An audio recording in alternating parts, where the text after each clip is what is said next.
当纲常科主任斑鬣狗遭遇非洲死神黑曼巴，强悍的二哥竟如此凄惨。斑鬣狗是大名鼎鼎的纲常科主任，凭借一手掏纲绝技，成为仅次于狮子的非洲二哥。黑曼巴是声名赫赫的非洲死神，以速度快、毒性强、致命性高而闻名世界，曾被人称作是全世界最厉害的毒蛇。当他们相遇之后，究竟谁更胜一筹呢？很多人一看这个组合，就下意识觉得斑鬣狗肯定能赢，毕竟它是以战斗力闻名的野兽，能跟草原之王狮子掰腕子。就连有吞人记录且战斗力跟缅甸蟒不相上下的非洲野马，遇到斑鬣狗围攻也有被捕杀的记录。黑曼巴再怎么厉害也比不过野马，那细长的体型都经不住斑鬣狗的一口，就会被咬成两段，双方的力量完全不是一个段位的。然而事实的真相却出人意料，黑曼巴遇到斑鬣狗并不会反应特别激烈，反而是斑鬣狗会做出特别敏锐的退避行为，以免被那种没有四肢的细长生物咬到。要知道它们遇到狮子、豹子等猛兽时，都敢勇猛地冲上前抢食或者干架，但遇到黑曼巴这样的细长条，竟然会尽量避免跟对方近距离接触，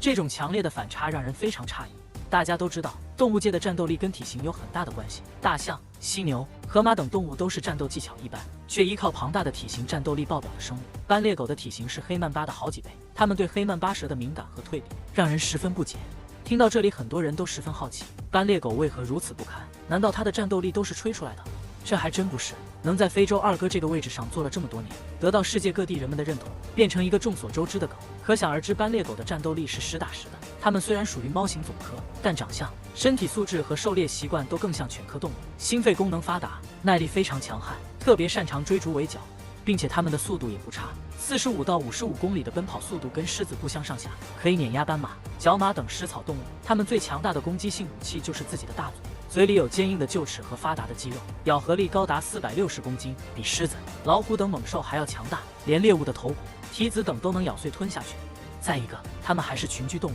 经常十几只、几十只生活在一起，在狩猎、战斗的时候，互相之间会分工合作，配合默契，发挥出1+1大于2的效果。而且群居属性使得它们之间的社交属性和智力都有所提高，彼此之间的经验交流、战斗力总结非常有助于提升自身。对老弱病残的照顾和互帮互助，也让他们战斗的时候更加勇猛，不怕受伤。最后，他们还有一招最擅长且攻击力最强的杀手锏，那就是掏肛。他们喜欢盯准对方脆弱的肛门，一口接一口地将对方的肠子、内脏等接连掏出来，让猎物在痛苦中煎熬，最后活活疼死。虽然这在人类眼里猥琐又残忍，但对猎狗来说只是一种高效的捕猎方式，能帮助它们更快地抓到猎物，让它们面对河马、大象这样的庞然大物时依然有一战之力。就连狮子在跟它们战斗时，都要时不时地放下尾巴，蹲下臀部来保护自己的菊花和荔枝。既然斑鬣狗的战斗力没有问题，那是不是黑曼巴有什么特别之处，才能让斑鬣狗那么惧怕呢？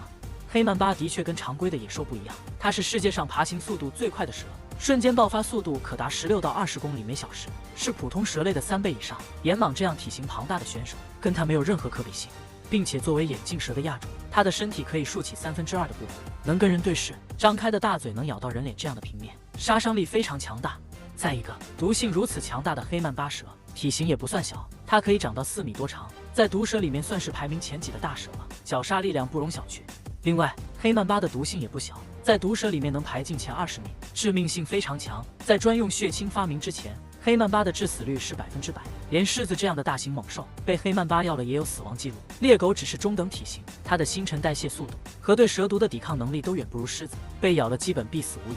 它们并不是传统意义上的猛兽，毒蛇走的就是潜伏暗杀的路子。黑曼巴灰褐色的细长身体更加方便隐藏在草丛里暗中接近，让斑鬣狗防不胜防，所以猎狗才会对它们格外小心。毕竟一般的雌狮都很难一口杀死它，而黑曼巴的一口能真的要了它的命。实际上不只是黑曼巴，斑鬣狗面对除了野蟒之外的其他细长蛇类，例如黄金眼镜蛇、古腹丝葵等毒蛇时，同样会非常小心，因为它们对蛇毒没有抗性，